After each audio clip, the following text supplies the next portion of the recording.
I left you guys off with a cliffhanger in part 10. I won't keep you waiting any longer to find out why. First, if you haven't already, I'd love for you to subscribe to my channel. This is why. Before anybody has an aneurysm over this, please hear me out.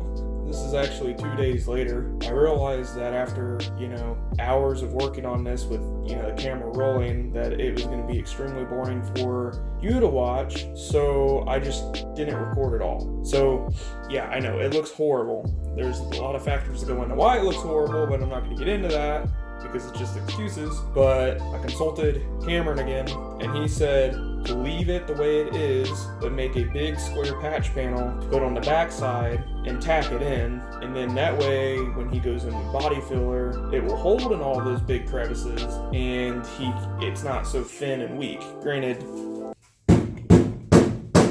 it's holding up, which I'm kind of proud of, considering it's like my third time welding.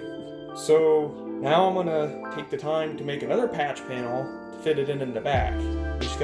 We just have to clean up this big mess, get everything cleaned up, get the backside cleaned up to where I can patch it in there, and then once it's patched in there, then get on with the process here.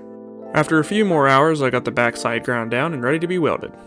So after a few more hours of grinding and getting her all flat and perfect on the back, I finally got it to this point where I can put it in there, the new panel in there flat. I just really wish I would have never put this panel in there now that I think about it. Would have saved so much more time. But next we have to kind of follow the same steps that we did in part 5 with the rust converter and stuff. We need to go up through here, all of these seams, that way it doesn't rust, and then we have to hit it with some weld through primer, rusting in between the spot welds and stuff. Other than that, it doesn't sound too solid, but it's still there.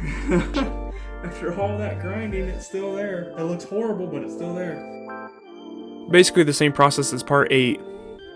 Grind down, rust converter, heat gun. I realized after doing this area, I needed to do the other parts of the cabinet.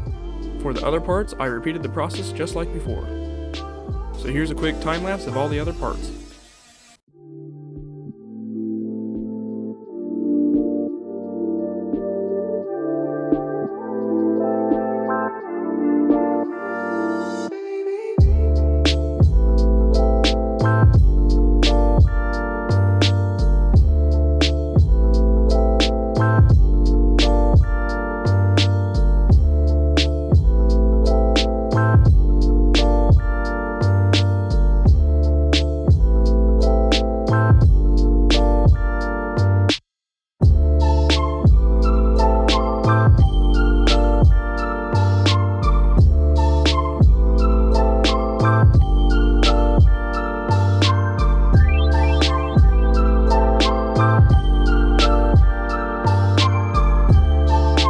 Now that it's all ground down, we can go back to applying this rust converter real quick. And we have to flip her around and do the bottom side.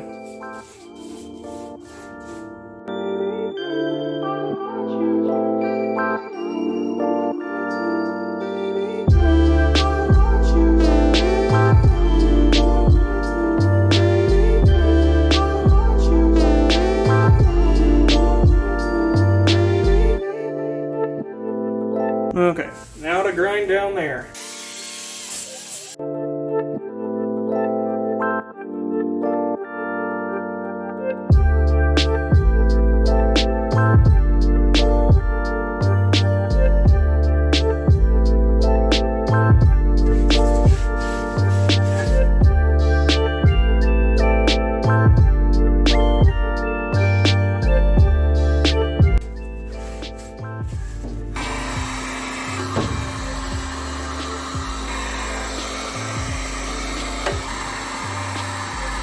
None of that, thank God.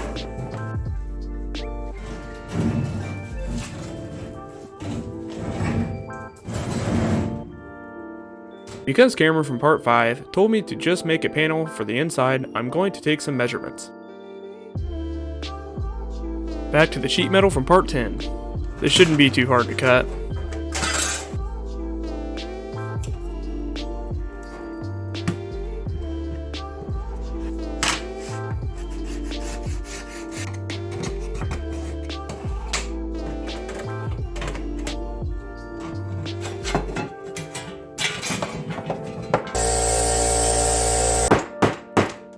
Now I have to drill holes for the spot welds. Now I gotta paint it. Now that those are in, let's spray it with weld through primer.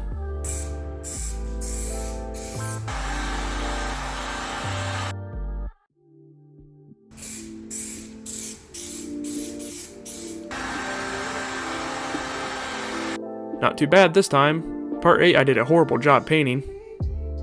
Now I have to paint the machine surface too.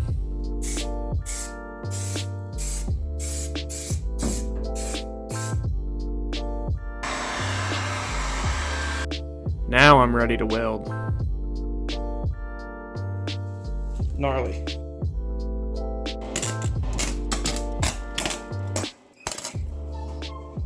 My lord, I'm tired of welding. I'm proud of myself, this didn't turn out too bad. I'm happy, this thing is really coming along. Not much more work and we will be ready to work on painting. Thanks for watching part 11. I hope you enjoyed it as much as I did. Make sure you come back to watch what happens next.